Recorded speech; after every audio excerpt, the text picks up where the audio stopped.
اب مکے سے صرف خریدی جائے چادر تو ہمارے بزرگان دین اس میں کفن لینا اپنے لیے برکت سمجھتے ہیں، تو جو چادر سرکار کی جالیوں سے مس کر جائے اس چادر میں کتنی برکت آئے۔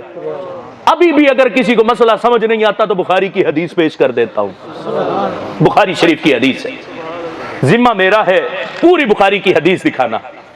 نبی پاک صلی اللہ علیہ وسلم تشریف فرما تھے، ایک عورت نبی علیہ السلام کی بارگاہ میں حاضر ہوئی، آ کر اس نے نبی علیہ السلام کو ایک چادر تحفے میں پیش کی، عرض کرتی یا رسول اللہ نسجتھا بیدی، یہ چادر میں نے اپنے ہاتھوں سے بنی۔ بڑی توجہ رکھنا اس حدیث کے ایک ایک جملے پر۔ کہنے لگی نسجتھا بیدی، یا رسول اللہ اپنے ہاتھوں سے بنی اور خاص آپ کے لیے بنی، آپ کے لیے تحفہ لائی ہوں، یہ قبول فرمائے۔ جیسے اس نے چادر کا تحفہ پیش کیا، نبی علیہ السلام نے لیتے ہی وہ چادر زیب تن فرما لی، سرکار نے پہن لی۔ صحابہ وہاں تشریف فرماتے، صحابہ میں سے ایک صحابی بول پڑے، عرض کرتے ہیں یا رسول اللہ ما احسن ھذہ، یہ چادر کتنی سونی ہے، یہ چادر تو مجھے عطا فرما دے۔ اب صحابہ کہتے سرکار کو چادر کی حاجت بھی تھی، ضرورت بھی تھی، اس لیے تو لیتے ہی فوراً زیب تن فرمائی۔ اب اگلے لمحے ایک صحابی نے مانگی تو سرکار نے انکار نہیں کیا۔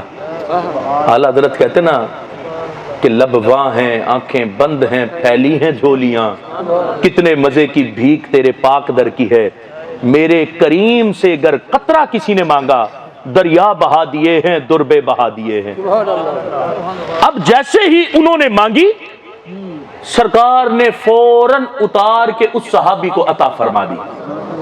اب کتنی دیر کے لیے پہنی، کتنے لمحوں کے لیے پہنی، ایک لمحے آئی اگلے لمحے پہنی، اگلے لمحے صحابی نے مانگی، اگلے لمحے سرکار نے اتار کے تحفے میں عطا فرما دی۔ اب جب وہ چادر ملی تحفے میں اس صحابی کو، سرکار نے عطا کر دی تو صحابہ بول پڑے۔ صحابہ نے اس صحابی کو کہا جنہوں نے چادر مانگی تھی، انہوں نے ان کو کہا تمہیں پتا نہیں ہے، دونوں باتیں تمہیں پتا ہے کہ سرکار کو حاجت بھی تھی چادر کی تو سرکار نے زیب تن فرما لی تھی، اور تمہیں یہ بھی پتا ہے کہ نبی علیہ السلام سے جو کچھ مانگا جائے سرکار انکار نہیں کرتے، تم نے پھر بھی وہ چادر مانگ لی۔ اب یہ صحابی کہتے ہیں پہلے مجھ سے تو پوچھو میں نے یہ چادر مانگی کیوں ہے، کہتے ہیں میں نے یہ چادر مانگی کیوں ہے، تم سمجھتے ہو کہ شاید دنیا کی سردی سے بچنے کے لیے مانگی؟